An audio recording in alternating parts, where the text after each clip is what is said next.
So you want to travel on credit card points, huh? Well, you're in luck, as there are only 4 perks you actually need to consider to get started. And in this video, I'll break them all down, explain why, and also how they may help you build your travel experiences. But before we get into all that, hi, I'm Lonnie, and let's be real. Picking the right card is the first line of defense in your travel strategy. I said it, yes, it's that important. Because each card has their own advantages and disadvantages when it comes to rewards and travel. But if you know what you're looking for and what you need, you can end up saving lots of precious time, money, and frustrations. So if all of that sounds good to you, let's talk about it. To start, I'm gonna break this up into 4 simple sections. There will also be a bonus later. No surprise, but unless you're new to my channel, welcome by the way, then you know I always throw a bonus in my list videos. Anyway, I also want to add that this list is based on my opinions and experiences with added collective responses of close friends and colleagues, meaning if one of these perks to consider isn't for you or doesn't fit into your lifestyle, it's okay. Just drop your considerations in the comments and let's keep the conversation going. I'm sure it'll help someone out. Cool? All right, number 1, the sign-up bonus. The sign-up bonus of a credit card is a significant, if not the most important factor to consider when choosing a new card, especially a travel card. It represents the highest point per dollar or return on spend that you'll likely receive while having the card. If you're unfamiliar with sign-up bonuses, think of it as a welcome gift for getting the card. Well, gift is the wrong word. Let's call it an incentive. A sign-up bonus usually has 3 components: the reward, the spending requirement, and the time frame. The reward is the number of points or miles you earn. The spending requirement is the amount of money you need to spend to earn the reward, and the time frame is the amount of time you have to meet the spending requirement. For example, if the sign-up bonus is to get 60,000 points after spending $4,000 in the first 3 months, then that would equate to 15 points for every dollar of the sign-up bonus reward, as long as you do that within that 3-month time frame. I've explained this in more detail in this previous video, and I'll drop a card up here for you to check it out later. The value of a sign-up bonus can vary depending on the card and your spending habits. If you're a frequent traveler who spends a lot on travel-related expenses, a sign-up bonus with a high point or mile value can be very valuable. Overall, a sign-up bonus can be a great way to get started with a new credit card and earn valuable points or miles that you can use for travel or other rewards. However, it's essential to choose a card with a sign-up bonus that aligns with your spending habits and travel goals. And don't forget about the completely free and invaluable sign-up bonus you'll get from me when you subscribe to the channel. And also, don't forget to hit that like button. They're friends. You don't want to split up friends, do you? Okay, back to the video. Speaking of your spending habits, when it comes to credit card rewards, bonus categories are the next key factor to consider. These are specific spending categories in which you can earn extra points or cash back when you use your card.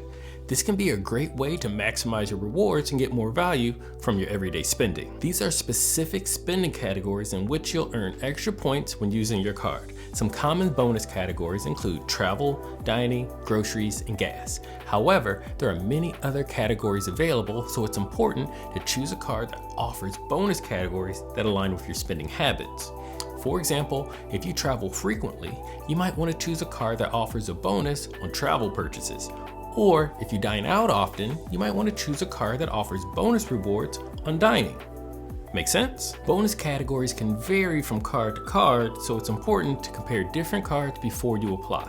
Once you've found a card with bonus categories that meet your needs, you can start using it to earn extra rewards. Pretty easy. Next, let's be real. If you're looking for a travel card, then you're also looking for a travel program. Anyone gonna deny that? Didn't think so. With that said, we'll go ahead and dive deeper into the world of travel programs, a crucial aspect for anyone seeking a travel credit card. It's no secret that travel cards and travel programs go hand in hand. After all the points and miles you accumulate with your card are meant to be used for travel experiences. Duh.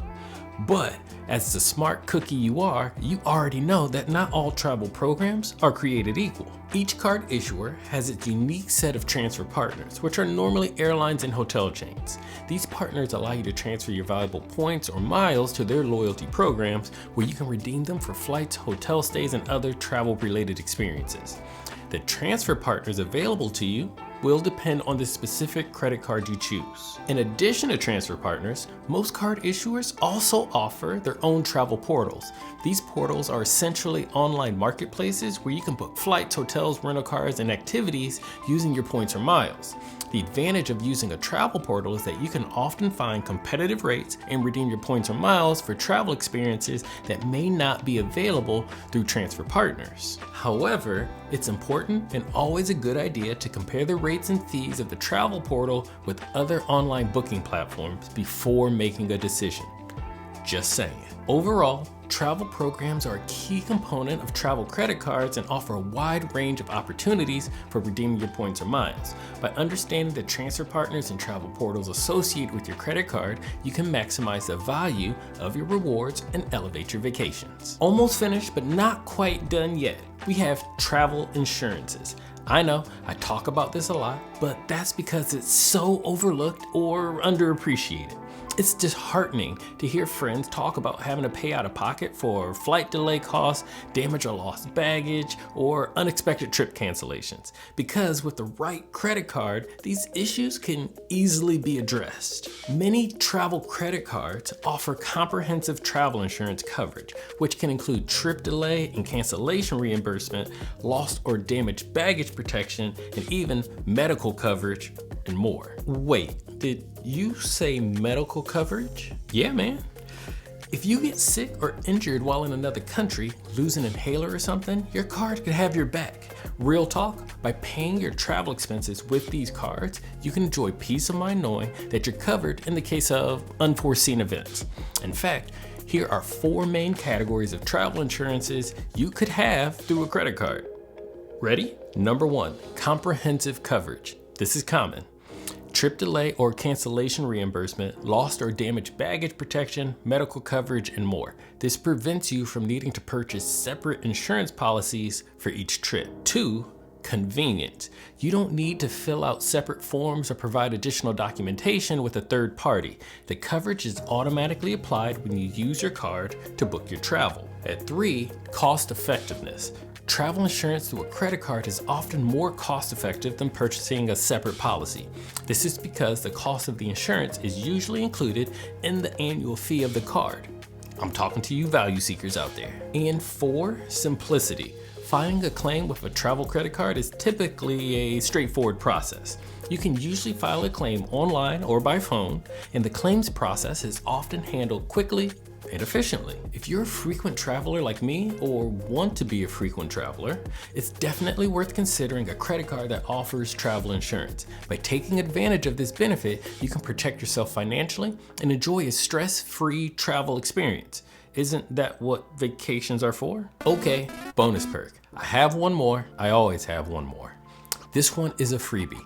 Use at your own discretion lounge access. I will admit this can come in handy, but I will not say it's 100% mandatory. Let me explain. Of course, lounge access can be a valuable perk for frequent travelers. It offers a comfortable and relaxing space to wait for a flight away from the hustle and bustle of the main airport terminal.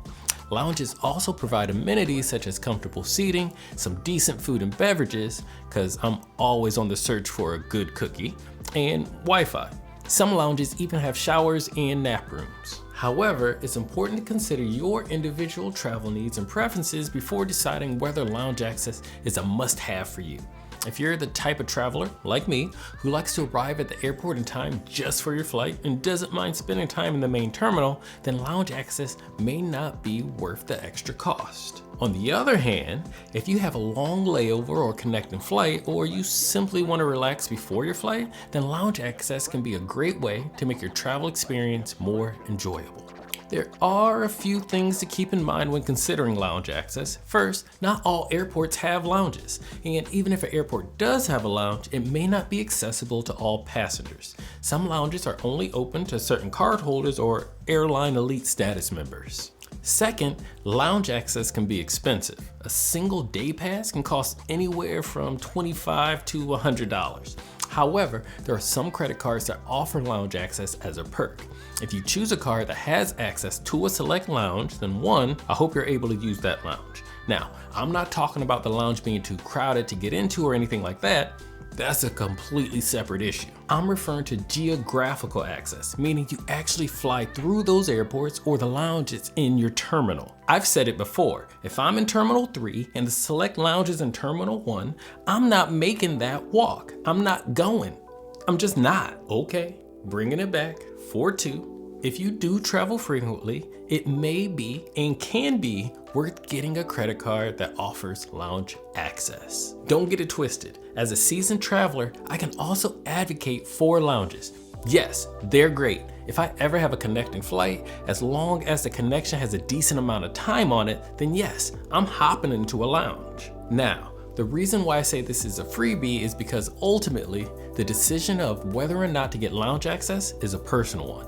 There is no right or wrong answer. It depends on your individual travel needs and preferences.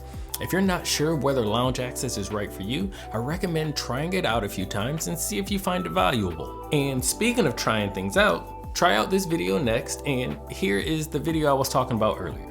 Appreciate you, and I'll catch you in the next one. Peace.